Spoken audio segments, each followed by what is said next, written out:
So I have a confession to make. I'm really not that interested in fans. I was just filming those last videos to get my setup ready, to get my camera set up, my microphone set up, figure out all the audio so that I could start filming videos about projects. That's my ultimate goal here. So I could document some of the stuff I'm working on. For my first project, I've decided that I'm going to work on a spinal decompression table. I've had back problems for many years. I think I had my first MRI in 2002. I've gone through lots of physical therapy and other things to help with the pain. But now I've ended up in spinal decompression and had good luck with it. I've been there for a couple months and it's actually been helping, but it is quite costly. Insurance doesn't cover it, so I have to pay for the whole thing. And the process is pretty simple. Now, I'm not going to claim that I'm a medical expert and say that this is the cure-all solution for everybody. But for me, it worked. It's something I worked through with my doctors, and I did get a professional diagnosis on it. So it's not like it's something I just went to the internet and figured out.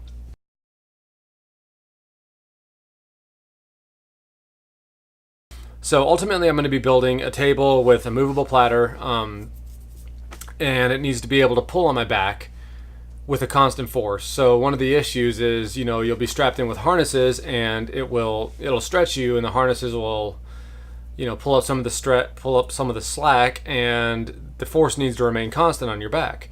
You don't want to load to like 50 pounds, and then when it slips up your chest, it loosens up on you. You want it to keep pulling. Think of like a table with a pulley at a right angle and a weight hanging off of it, and you'd hang weights on it and it would pull on your back as you added weights to it. That's obviously not ideal because you would have to be laying there loading weights on the table. The fancy units use digital controllers, but I really am tired of electronics. I don't want to design a PID controller. That's way over my head. I don't feel like doing it. So I decided to use pneumatics. I think it's going to work. I think, on a fundamental level, if you have a piston and you put pressure in it, your piston in surface area, your acting surface is a fixed dimension or effective area. That's the word I'm looking for. Your effective area doesn't change. So if you keep a constant pressure with an effective area, that will give you a constant force output. And there's all kinds of regulators and whatnot. So I figured, well, let's see if we can give this a shot. I need it to be something I can control. I want to be able to adjust it while I'm sitting down or laying down on the bed. I need it to be dynamic, so it needs to be able to, pull up slack as the table settles and as the harnesses settle on me. I want it to be compact. I need to fit it under the bed because, I don't have a lot of space to work with. Let me just show you what we've got here. So this is my studio right here in the garage. Like, it's becoming kind of insane. I've just got piles and piles of stuff. I don't really have any room to work. So, space is at a premium in our house. It's not like we have a lot of room to work with. So I need to have something that's compact.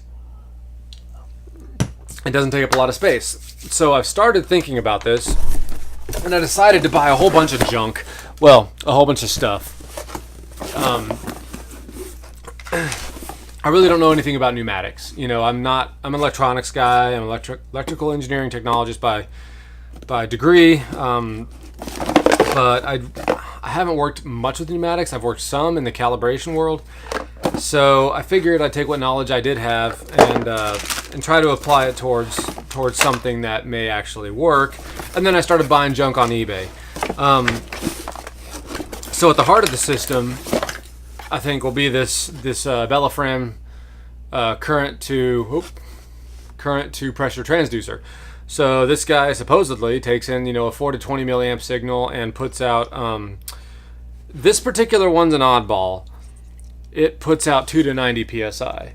That is not common. Their normal items put out I think it's 3 to 15 psi. In fact, I think I've got one of those here too. Yeah, this is their normal one. So this guy looks like it's really common. It's pretty relatively available. So I got a couple of these. Ideally, I'd put the 90 direct out because it will give me more pressure. If I do the 3 to 15, I'll probably have to step it up because, you know, it's not going to put out a whole lot of force. I figured I'd feed that into a pilot regulator. So this would be something that, you know, you put in, or they call them volume boosters, pilot regulators, but you put in a reference signal and it will allow for a regulated airflow to come out from a supply. This guy is a 1-to-1, so you put in 1 psi in reference port, it'll put out 1 psi from the supply. So this one hopefully will work. I think I may have bought a 1-to-6. Maybe I didn't. Yeah, here we go. I went, you know, I unleashed the beast. I used to buy this stuff on eBay all the time, and you know, going online and buying a bunch of used crap is right up my alley. So on this one, if I'm not mistaken, I think I bought a 1-to-6. I don't know anything about this one on the label, but I think this is a 1-to-6 psi. In that you put in 1 psi and it puts out 6 times that. I'd have to look up the actual specs on it. This data sheet is a 1986 one, so it's quite old. I'm actually kind of surprised that it lived, but yeah, I'd have to dig up the specs on it. I bought all this stuff and then I totally forgot about it, and well, I didn't forget, I ran out of time. I got a couple of gauges for, you know, reference pressures.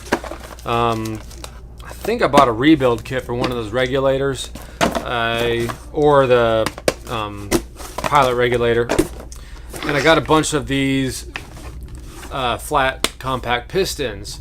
So these guys, let me pull the plugs out. These guys have 2 pistons in it, and they're a nice flat package. I did the calculations, and if I can get that 90 psi regulator to work, I should be able to get about 120 pounds of force using 3 of these together. So that's my ultimate goal. You know, I had heard a rule of thumb is about half your body weight for the decompression is a normal target. So we'll see. But yeah, I've got these, so that should be able to be nice and flat. Of course, got a bunch of tubing, a bunch of fittings and whatnot. This guy was shipped to me by accident, and the guy just said keep it. So I've got a differential transducer now, and I got some 4 to 20 milliamp, extremely cheap controllers, if you even want to call it that.